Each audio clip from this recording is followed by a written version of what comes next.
नमस्कार दर्शकों, मैं शास्त्री कृष्ण वशिष्ठ आप सभी का वेदांग संस्कृत यूट्यूब चैनल पर हार्दिक स्वागत और अभिनंदन करता हूं। आपने अक्सर कुंडलियों में देखा होगा कि राजयोग और धन योग कुंडली में बने हुए तो आपको मिलते हैं, लेकिन वे राजयोग या धन योग उतना प्रभाव नहीं डालते जितना हमें किसी भी पुस्तक में उनके विषय में बताया गया है या हमने उनको पढ़ा है। आपने देखा होगा कि बहुत सी कुंडलियां ऐसी आती हैं जिनमें राजयोग भी हैं, धन योग भी हैं, लेकिन वे योग राजयोग धन योग की तो बात ही छोड़ दो, वह साधारण योग के समान भी फल नहीं देते हैं। तो ऐसा क्यों होता है? तो इसी रहस्य को जानने के लिए आज हम लघु पाराशरी के श्लोक संख्या नंबर 14, जो कि योग फल अध्याय का पहला श्लोक है, उसी को सरल करने जा रहे हैं। इस रहस्य को इस श्लोक के आधार पर जानते हैं कि कब ये राजयोग जैसा फल देंगे और कब ये राजयोग या धन योग हमें कुंडली में दिखाई देते हुए भी वैसा फल नहीं देंगे। तो आइए चलते हैं स्क्रीन पर।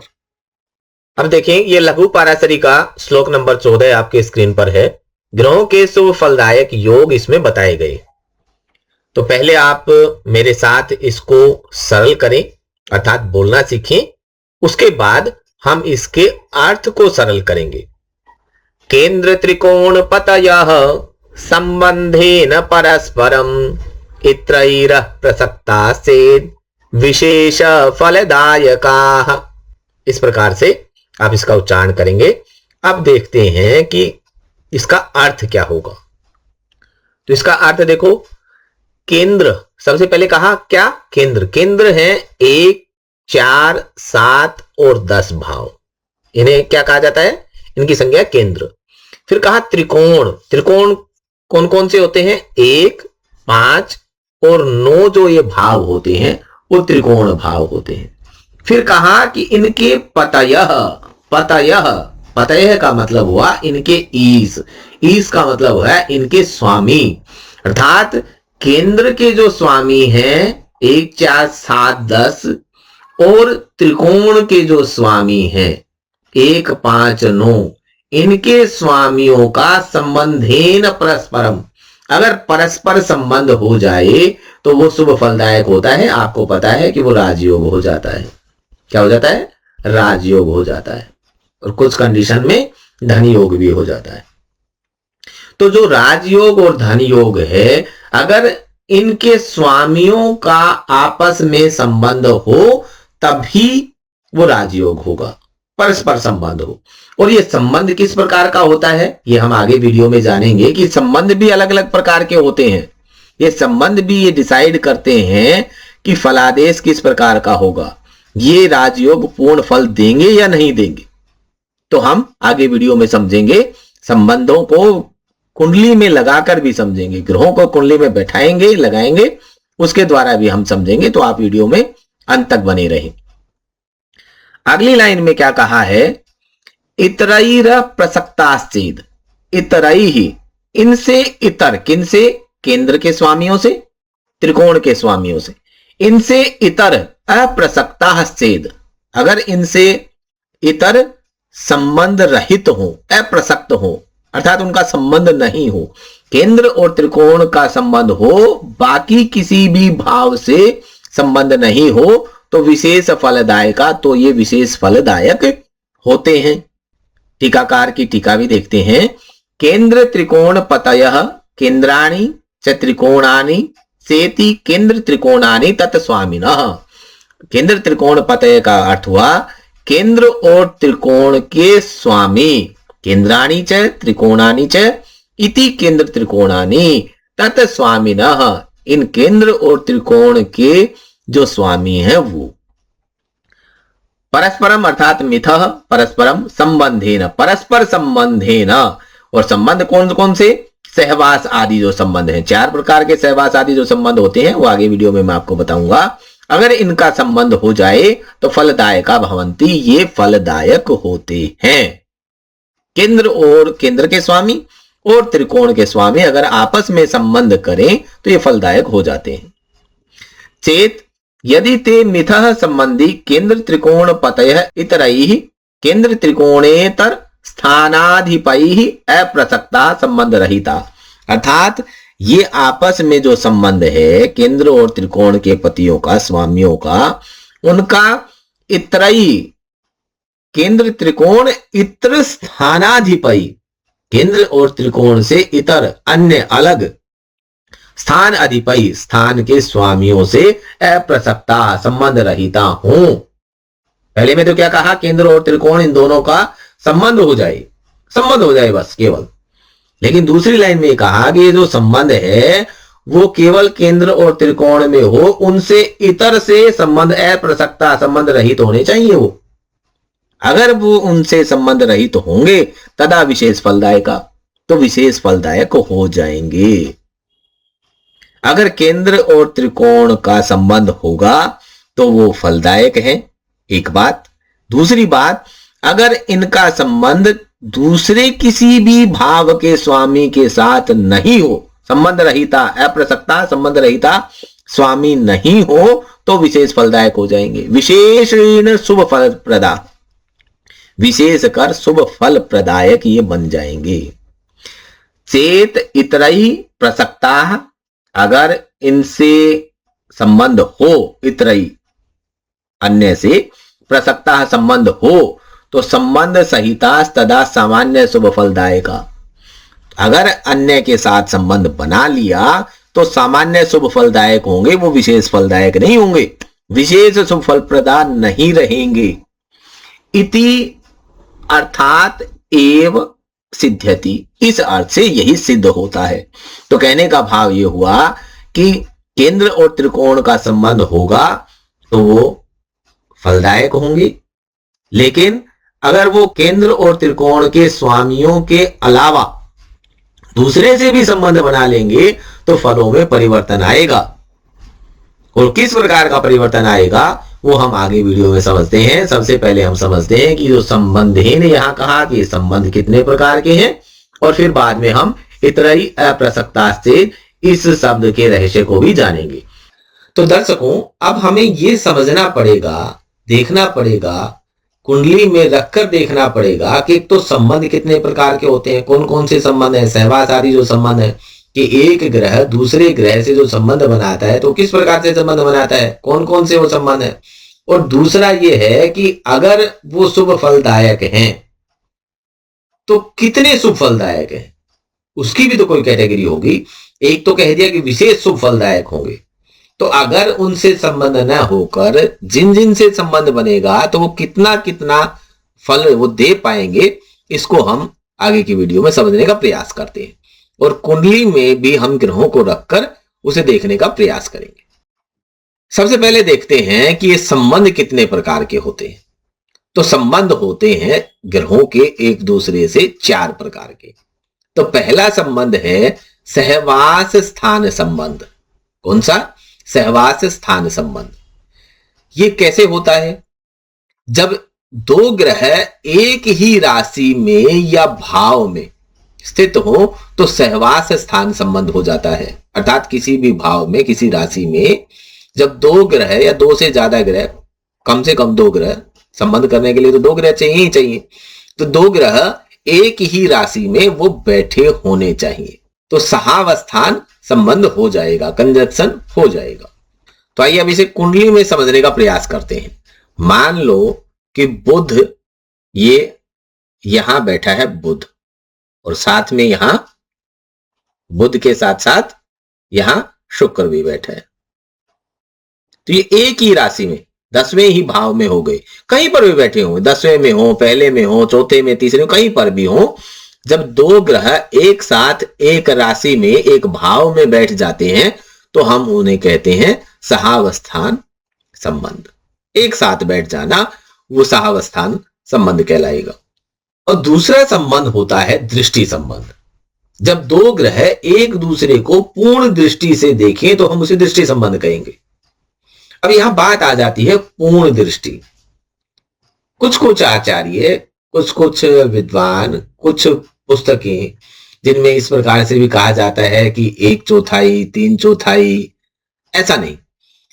लघु पाराशरी ये कहती है कि दृष्टि संबंध तभी पूर्ण रूप से माना जाएगा जब पूर्ण रूप से दृष्टि संबंध हो, अर्थात एक ग्रह दूसरे ग्रह को पूर्ण रूप से देखता हो। तो पूर्ण रूप से देखने की जो स्थितियां हैं वो दो प्रकार से बनती हैं। एक तो होता है सातवीं दृष्टि से संबंध। प्रत्येक ग्रह की सातवीं दृष्टि आप जानते हैं वो पूर्ण दृष्टि होती है। तो अगर एक दूसरे से समसप्तक वो बैठे हों तो जो दृष्टि आएगी वो दृष्टि संबंध कहलाएगा। दूसरी एक स्थिति और भी बनती है कि कुछ ग्रह हैं, जैसे शनि है, मंगल है, गुरु है, इनको विशेष दृष्टियां भी प्राप्त है।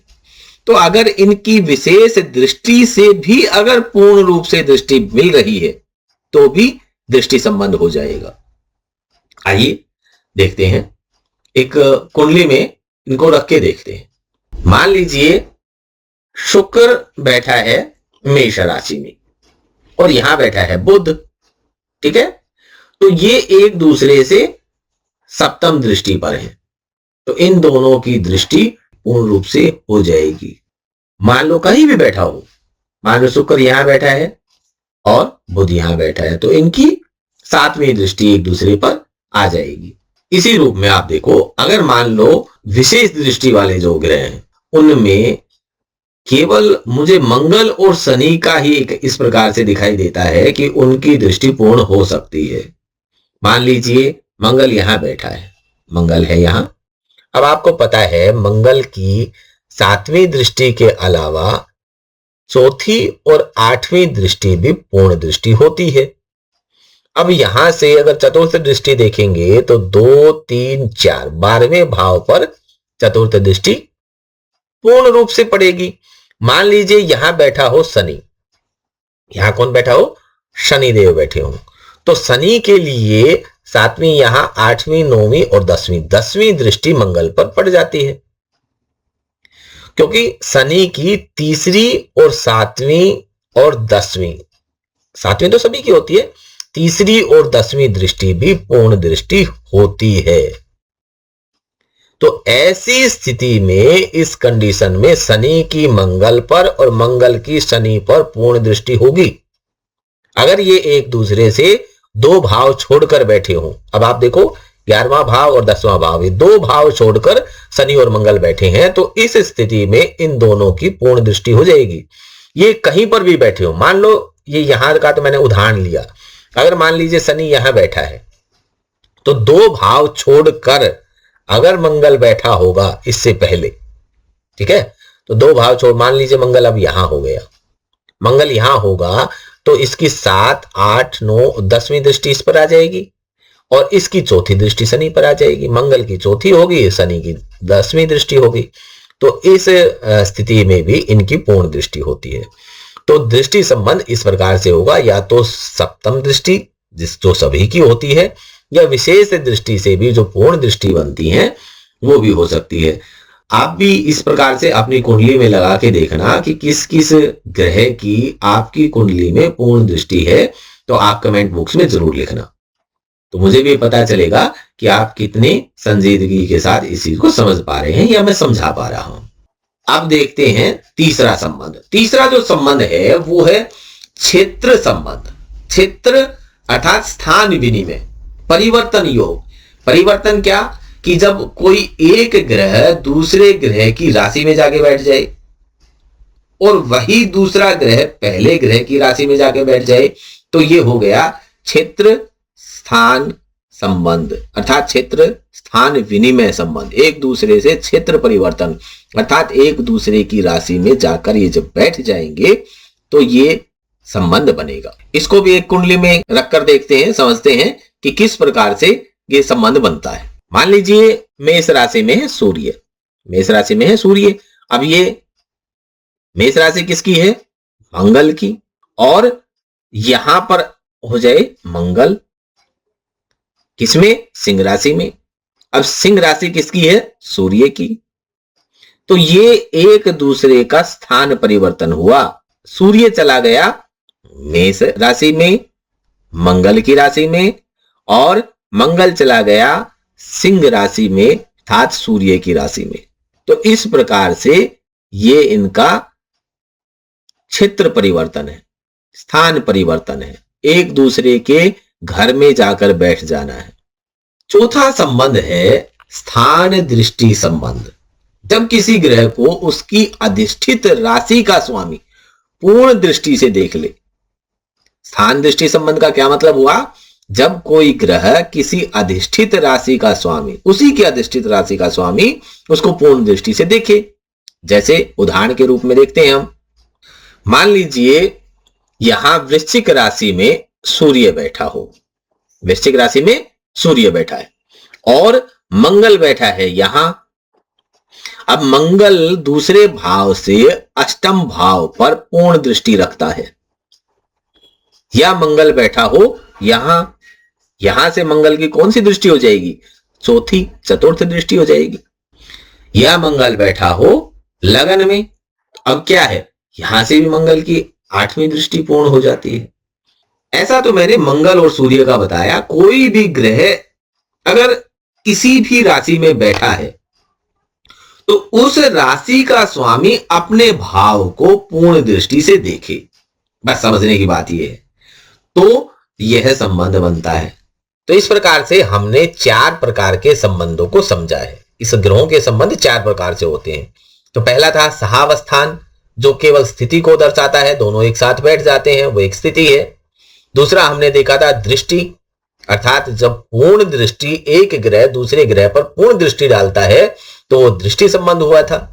तीसरा हमने देखा था क्षेत्र परिवर्तन, यानी कि एक दूसरे के घर में जाकर बैठ जाना। और चौथा हमने देखा था स्थान दृष्टि, अर्थात कोई ग्रह किसी भाव में बैठा है, उस भाव का, उस राशि का जो स्वामी है, उस राशि का जो स्वामी है उसकी दृष्टि पूर्ण रूप से उसमें पड़ गई हो, तो वो भी एक स्थान दृष्टि संबंध बन जाता है। अब हम जानते हैं एक तालिका के द्वारा कि इनमें सबसे ज्यादा प्रबल संबंध कौन सा है। इसमें सबसे जो मजबूत संबंध बनता है वह है क्षेत्र परिवर्तन। सत्ता विनिमय हो जा रही है, वहां एक दूसरे को एक दूसरा सहारा दे रहा है। आप ये भी समझे कि वो उस घर में बैठा है, वो उसके घर में बैठा है, तो कोई किसी के घर को खराब नहीं करेगा। मैं उदाहरण दे रहा हूं, कई बार फिल्मों में आपने देखा होगा कि 2 अभिनेता एक दूसरे पर पिस्टल तान देते हैं, तो ना वो गोली चलाता है ना वो गोली चलाता है।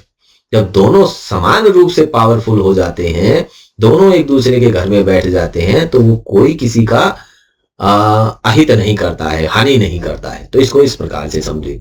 दूसरा है दृष्टिपूर्ण संबंध, ये दूसरे नंबर की, अब ये कैटेगरी के अनुसार मैंने रख दिया है, ये सबसे प्रबल हो गया। ये क्या है? सबसे प्रबल है और ये सबसे सामान्य है। चतुर्थ नंबर पर ये सबसे सामान्य है।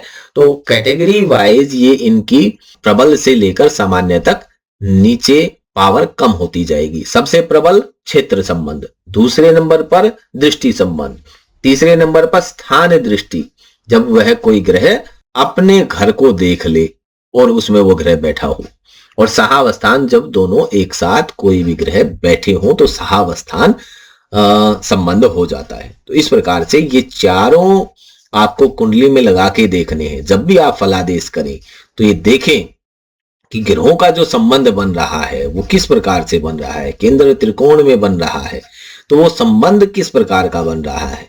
तो जितना मजबूत संबंध बनेगा उतने मजबूत फल किसी की भी जातक की कुंडली में वो ग्रह प्रदान कर पाएंगे।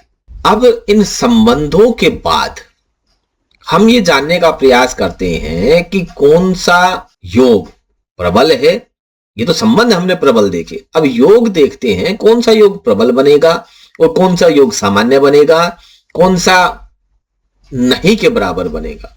क्योंकि राजयोग तो हम कुंडली में देख लेते हैं लेकिन उनकी पावर हम नहीं देखते, जिसकी वजह से फलादेश में गलतियां होती हैं।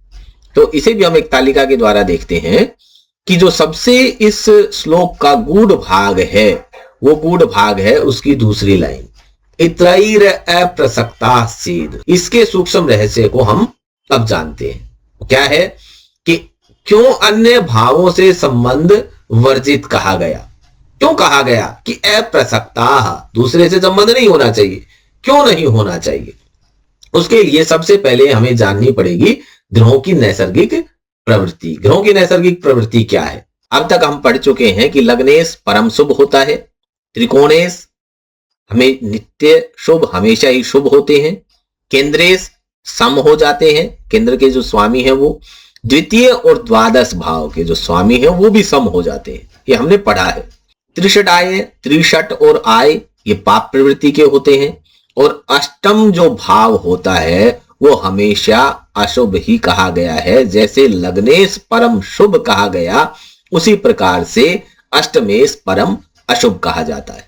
अब भाव स्थिति के अनुसार देखते हैं कि कब ये राजयोग या धन योग प्रबल बनेंगे और कब प्रबल नहीं बनेंगे। आइए देखें किस प्रकार से संबंध कहां बने तो उसका क्या फल होगा। तो हमने देख लिया, अब पिछली स्लाइड में हमने क्या देखा था कि जो परम शुभ है, लग्नेश जैसे परम शुभ है, त्रिकोणेश नित्य शुभ है, हमेशा शुभ होता है, और केंद्रेश और द्वितीय और द्वादश ये सम होते हैं। तो उसी प्रकार से इनका फल भी हो जाएगा। जैसे केंद्र और त्रिकोण यहां कहा, तो अगर ये संबंध केवल केंद्र त्रिकोण में बने, कहा था ना, इतरही अप्रसक्ता से, किसी दूसरे से, इतर से, दूसरे से अप्रसक्ता संबंध नहीं होना चाहिए, तो फिर क्या हो जाएगा? फल होगा अति उत्तम। तो ये जो राजयोग बना है या धन योग किसी के कुंडली में बना है वो उत्तम प्रभाव देगा। दूसरा कहा द्वितीय द्वादश, क्योंकि वो सम है, तो अगर वहां बनता है तो ये उत्तम कैटेगरी में आएंगे, उनका फल अच्छा होगा, उत्तम होगा। अगर शुभ त्रिषट आय, तीसरा, छठा और एकादश भाव अगर शुभ प्रभाव वाले होंगे तो मध्यम प्रभाव देंगे। अगर ये संबंध अष्टम भाव में बनता है और पाप त्रिषडाय में बनता है तो अधम फल देंगे। तो जब भी किसी भी कुंडली में आप इन योगों को देखो तो ये ध्यान रखना, ये जरूर देखना कि ये जो संबंध है वो वास्तव में बन कहाँ रहा है, उसी के अनुसार इनका फल हो जाएगा। तो आज हमने इस वीडियो में ये जान लिया है कि हर केंद्र त्रिकोण जो योग होता है, उनका जो संबंध बन के योग बनता है वो राजयोग नहीं होते। संबंध की जो शुद्धता है वही निर्णायक होती है कि किस प्रकार का संबंध बन रहा है। संबंध की भी कैटेगरी 4 है, उनमें जो प्रबल संबंध बन रहा है तो वो निर्णायक होगा। उसमें जो क्षेत्र संबंध है वो सर्वोच्च होता है, ये हमने जाना। अगर किसी भी योग में अशुभ भावों का प्रभाव अगर आ गया है तो फल जो है वो घट जाएंगे, उतना फल नहीं मिलेगा। और भाव स्थिति फल की मात्रा को तय करती है कि भाव की स्थिति कौन सी है, कौन सा भाव है, तो वो फल की मात्रा बताएंगे कि वो अधिक देगा, मध्यम देगा, कम देगा या नहीं देगा। ये इस बात पर डिपेंड करता है। तो इस प्रकार से आज हमने लघु पाराशरी के श्लोक नंबर 14 को सरल किया है। संबंधों की वास्तविकता की परिभाषा हमने जानी है, चारों संबंधों की शक्ति को हमने जाना है, और धनयोग और राजयोगों के वास्तविक स्थिति को हमने इस वीडियो में समझा है। तो यदि यह वीडियो आपको उपयोगी लगी हो तो वीडियो को आप लाइक करें, शेयर करें, वेदांग संस्कृत चैनल को सब्सक्राइब करें। मिलते हैं आगामी श्लोक नंबर 15 की वीडियो में, तब तक के लिए नमस्कार।